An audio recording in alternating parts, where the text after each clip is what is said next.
एका Gujarati ring मास्टरने Hunter वाजवला। त्या सरशी पहिली डरकाळी फोडणारा म्हटला 18 नको 13 दिल्या तरी बास, 18 नको 13 दिल्या तरी बास। दुसरा म्हटला महाविकास आघाडीच्या सभेमध्ये अमोल कोल्हे यांनी अजित पवार आणि एकनाथ शिंदे यांच्यावर जबर हल्लाबोल चढवला। जंगलातले 2 सिंह आज सर्कशीतले सिंह झाले आहेत। आमच्याकडे डरकाळी फोडायचे तोवर चालले, पण त्यांनी आज तिकडे डरकाळी फोडण्याचा प्रयत्न केला आणि मग एका गुजराती रिंग मास्टरने हंटर वाजवला आणि त्यांची डरकाळीच बदलली। अशा अनेक शब्दात त्यांनी अजित पवार आणि एकनाथ शिंदे यांच्यावर टोला बजावला। यावेळी शरद पवारही उपस्थित होते। त्यांच्या भाषणादरम्यान जनता ओरडू लागली ही सर्कस ईडीची होती।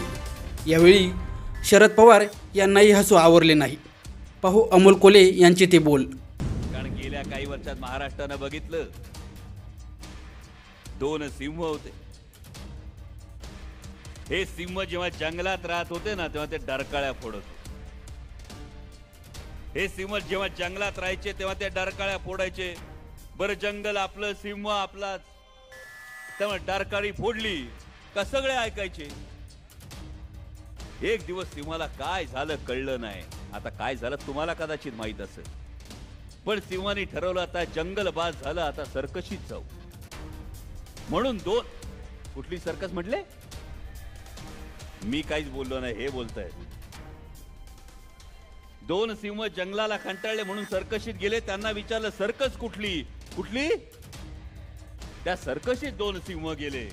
ते म्हणतायत ईडी नावाची काहीतरी सर्कस आहे। या सर्कशीत 2 सिंह गेले, पण सवयीप्रमाणे आधी सारखीच डरकाळी फोडायला लागले। गेल्या काही दिवसात तुम्ही वर्तमानपत्रात वाचत असाल एका गुजराती रिंग मास्टरने हंटर वाजवला। त्या सरशी पहिली डरकाळी फोडणारा म्हटला 18 नको 13 दिल्या तरी बास। दुसरा म्हटला